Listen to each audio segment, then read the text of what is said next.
सभी को जय मसीह की। एक बार फिर से प्रियो हम परमेश्वर पिता का धन्यवाद करते हैं कि एक बार फिर से परमेश्वर ने अनुग्रह दिया कि हम परमेश्वर के चरणों में आकर हम परमेश्वर के कलाम से कुछ सीखने पाए। तो आज का पवित्र कलाम प्रियो हमने लिया है पहला यूहन्ना उसका 2 अध्याय और 17 पद। आइए हम उसमें पढ़ेंगे प्रियो कि पहला यूहन्ना की पत्री उसका 2 अध्याय 17 पद में क्या लिखा है। हम यहाँ पर आज वचन में सीखेंगे प्रयोग कि परमेश्वर का वचन हमसे क्या बातें करना चाहता है। तो हम यहाँ पे देख रहे हैं पहला यूहन्ना की पत्री और उसका 2 अध्याय और 17 पद में यहाँ पे लिखा हुआ है प्रयोग कि संसार के विषय में लिखा हुआ है ना। तो हम इसको आज देखने पाएंगे कि परमेश्वर का वचन आज क्या कहना चाह रहा है। तो हम देख रहे हैं यहाँ पे 15 पद से पहला यूहन्ना की पत्री उसका 2 अध्याय 15 पद से लिखा हुआ है प्रयोग संसार से प्रेम ना करो, है ना। तुम ना तो संसार से और न और संसार में की वस्तु से प्रेम रखो। तो हम देखते हैं यहाँ पे प्रयोग कि ये जो यूहन्ना है ये पत्रियां लिख रहा है और ये पत्री का उद्देश्य क्या है प्रयोग ना। पत्री का उद्देश्य ये है कि मसीह की सहभागिता में जीवन व्यतीत करने को उत्साहित करना, यानी मसीह की सहभागिता यानी उसके पुत्र यीशु मसीह की सहभागिता में जीवन व्यतीत करने को उत्साहित करना ना। तो हम देख रहे हैं यहाँ पे कि पुत्र यीशु मसीह की सहभागिता में मतलब प्रभु यीशु मसीह की सहभागिता जब हम करेंगे प्रयोग तो क्या होगा, जीवन हमको उसके अनुसार व्यतीत करने की आवश्यकता है। हम देखते हैं तुम ना तो संसार से और न संसार में की वस्तु से प्रेम रखो। तो कहने का मतलब ये है प्रियो कि जब हम प्रभु यीशु मसीह पर विश्वास करते हैं, प्रभु यीशु मसीह को ग्रहण करते हैं, तो हम क्या करते हैं, परमेश्वर के घराने में क्या करते हैं, जन्म लेते हैं। अर्थात हम नए सिरे से जन्म लेते हैं, है ना। जब हम क्या करते हैं, परमेश्वर को उद्धारकर्ता के रूप में ग्रहण करते हैं, विश्वास करते हैं और बपतिस्मा लेते हैं, तो हम क्या करते हैं, परमेश्वर के घराने में जन्म लेते हैं। तो उन लोगों के लिए परमेश्वर का वचन ये क्या कह रहा है कि तुम ना तो संसार से और न संसार में की वस्तु से प्रेम रखो। तो जो परमेश्वर के राज्य और उसके धर्म की खोज करता है, जो परमेश्वर और मसीह में सहभागिता करता है, उसे वो कैसा होता है, फिर वो आत्मिक होता है ना। और वो आत्मिक जन जब हो जाता है तो उसके लिए ये बातें लिखी जा रही हैं कि उससे कैसे जीवन को व्यतीत करना है। तो हम देख रहे हैं तुम ना तो संसार से और न संसार में की वस्तुओं से प्रेम रखो। तो हम देखते हैं कि संसार का पिता और कोई है ना, और संसार में की वस्तुएं है ना से प्रेम रखो। तो हम देखते हैं कि जब हम प्रभु यीशु मसीह को ग्रहण करते हैं और जब नया जन्म प्राप्त करते हैं तो हमारा पुराना चाल चलन, पुराना मनुष्यत्व जो क्या होता है, संसार की सड़ाहट और संसार का वो व्यक्तित्व जो एक शरीर के अनुसार जीवन जीता है व्यक्ति, है ना, तो वो क्या करता है, संसार की हर एक बातों से भरा हुआ रहता है ना। जैसे हम देखते हैं कि आगे लिखा है, यदि कोई संसार से प्रेम रखता है तो उसमें पिता का प्रेम नहीं है। हम देखते हैं प्रियो कि संसारिक व्यक्ति क्या करता है, वो उसके अंदर परमेश्वर का प्रेम नहीं रहता। क्यों नहीं रह पाता प्रियो, क्योंकि वो शारीरिक रीति से जन्मा है, इसलिए उसके अंदर परमेश्वर का प्रेम नहीं रह पाएगा। और जो आत्मिक रीति से जन्म लेता है प्रियो, उसके अंदर क्या होता है, परमेश्वर का प्रेम बना रहता है ना। तो हम यही देख रहे हैं कि यदि हम आत्मिक रीति से परमेश्वर को ग्रहण किए हैं और परमेश्वर के घराने में नया जन्म लिए हैं, है ना, और हमने क्या करा है, परमेश्वर को उद्धारकर्ता को ग्रहण किया है, तो हम उसकी संतान ठहरे। और संतान ठहरे तो हमें कैसे जीवन जीना चाहिए, इसके विषय में यहाँ पे कहा जा रहा है। क्योंकि हम क्या है प्रयोग, हम स्वर्गीय हो जाते हैं, हम आत्मिक हो जाते हैं और हमारा जो हम कहा किसके, परमेश्वर के घराने में जन्म लेते हैं।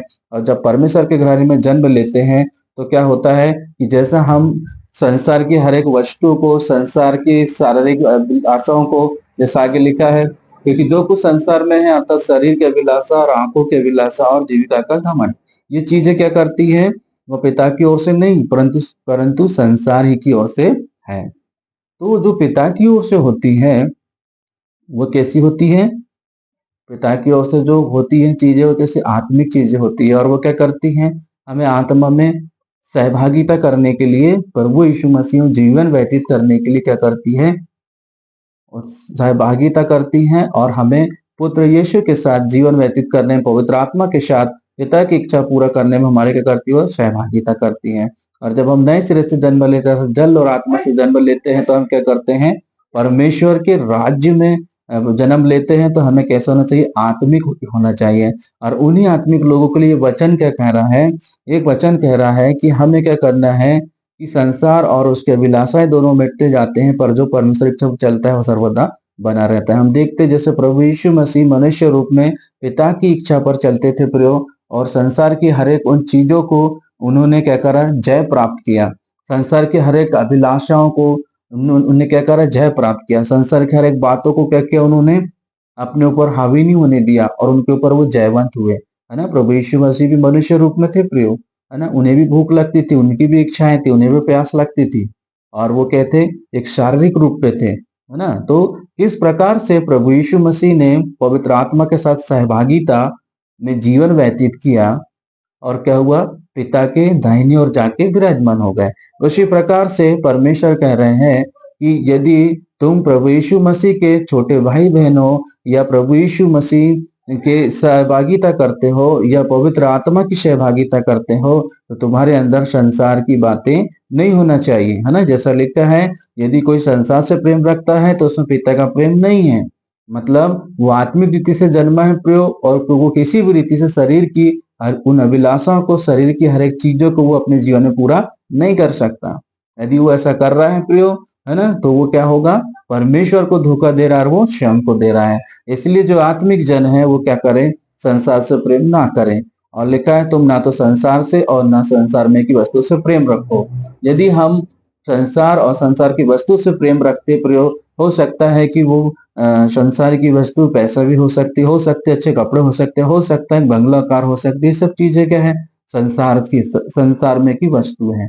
यदि हम उससे प्रेम रखते हैं तो कहीं ना कहीं हम हमारे अंदर क्या होता है, पिता का प्रेम हम नहीं कर पाते, क्योंकि हमारा प्राण बंध उन चीजों से जुड़ जाता है प्रियो। और वो प्राण बंध जब जुड़ता है तो हमारा ध्यान क्या होता है, परमेश्वर से और से हटकर उस लालच की ओर बढ़ता है, उस चीज की ओर बढ़ता है जो हमें क्या करती है, आकर्षित करती है। जैसे हम देख रहे हैं कि संसार में आता शरीर की अभिलाषा, हम देखते हैं शरीर की अभिलाषा है कि हम इसको शरीर को अच्छा हष्ट पुष्ट रखने के लिए, अच्छा सुंदर रखने के लिए हम क्या करते हैं, मेहनत करते हैं और भोजन करते हैं, क्योंकि ये नाशवान शरीर है।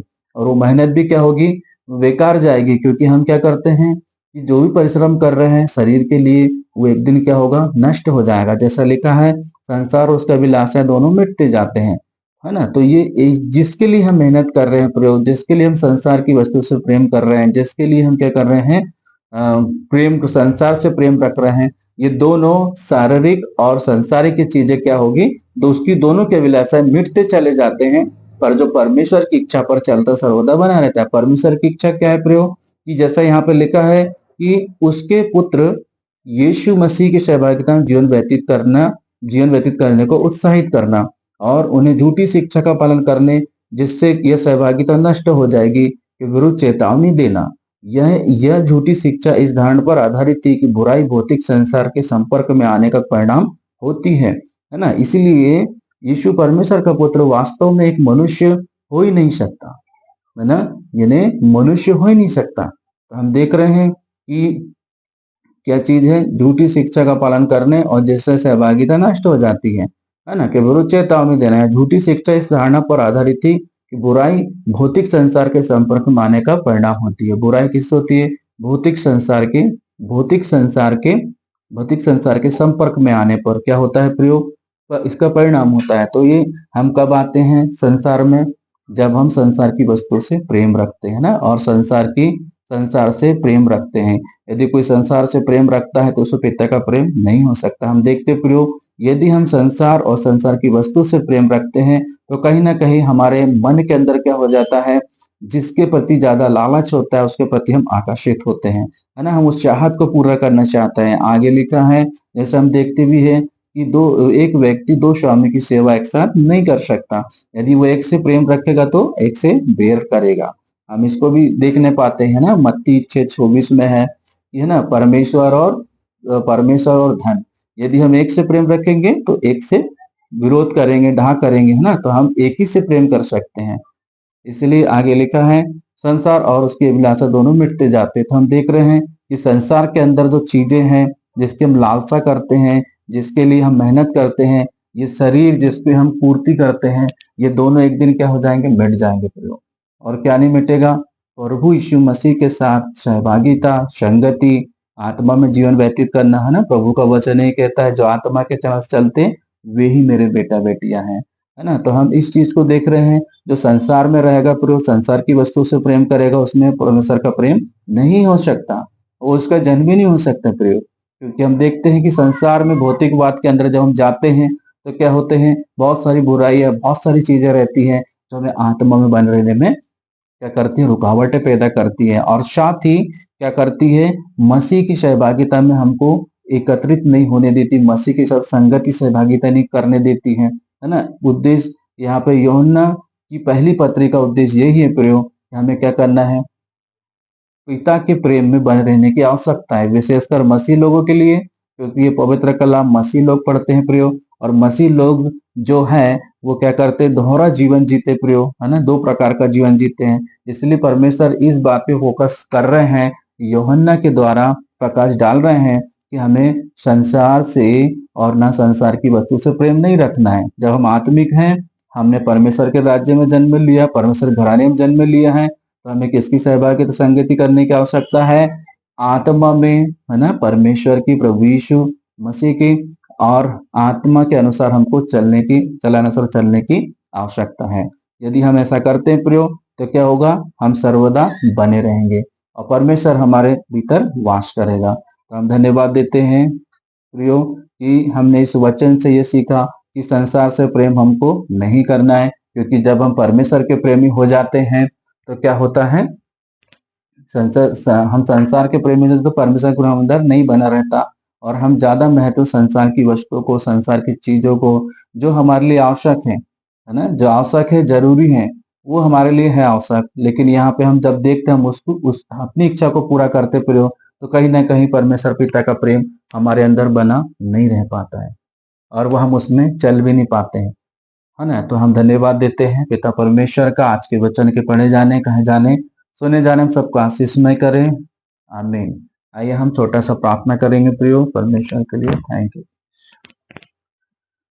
स्वर्ग और पृथ्वी को बनाने वाले पिता परमेश्वर, हम आपको धन्यवाद देते हैं आज के सुंदर कलाम के लिए। सचमुच पिता परमेश्वर, आपने कहा वचन के माध्यम से, यूहन्ना की पत्री में लिखा पिता परमेश्वर कि हम कैसे प्रभु यीशु मसीह पुत्र के साथ सहभागिता कर पाए, और कैसे संसार और संसार की वस्तु से प्रेम न रखे, क्योंकि पिता परमेश्वर, जहाँ संसार से वस्तुएं घर कर लेती प्रभु, वहां आपका प्रेम बना नहीं रहता। हाँ पिता परमेश्वर, आज का वचन प्रभु जितनों ने सुना, सभी के जीवन में शोगुण आशीष फलवंत होने पाए पिता परमेश्वर।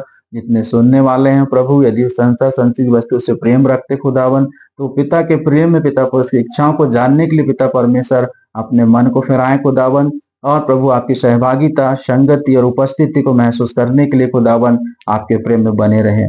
ऐसी बड़ी दया अनुग्रह प्रभु आप कर दीजिए खुदावन। हम धन्यवाद और धन्यवाद देते हुए, हम सभी के आत्मा दे प्राण पवित्र लहू से लगाते हुए छोटी सी विनती प्रार्थना उद्धारकर्ता प्रभु यीशु नासरी के नाम से मांग रहे हैं। स्वर्ग राज में बड़ी दया से सुनिए और कबूल कीजिए, आमीन। सभी को जय मसीह की।